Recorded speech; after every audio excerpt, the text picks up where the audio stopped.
Well, I think when it comes to humility, it's possible to do something that looks humble, but in fact in our heart it's not really humble. The Bible talks about false humility. Humility is either genuine or it's not. And the thing that brings about humility, you can't fake it. You can't preach humility into existence. Humility, as far as I understand from my own experience and what I see in the pages of Scripture, humility comes as a result of brokenness, which means trauma, difficulty, sickness. That's what happened to the Apostle Paul. You read in Corinthians about how many times he was shipwrecked, how many times he was beaten. These things were done to keep him from becoming prideful because of the things that God was showing him.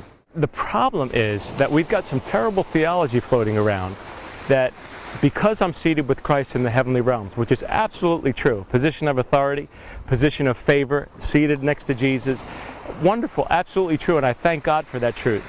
People misunderstand that, and they think that because of that, I'm no longer going to have to undergo hardship, financial difficulty, I'm going to have money, I'm going to never get sick, I'm not going to never have hardship, pain, difficulty, unexpected setbacks.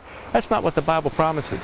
In fact, if you read the book of Corinthians and you look at the examples there of what happened to the Apostle Paul, and even in how he talks about, I felt the sentence of death, thought he was going to die.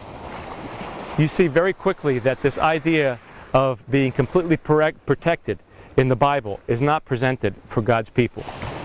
The protection of God is that though we walk through the valley of the shadow of death, we fear no evil. God doesn't take us all the time around the valley of the shadow of death.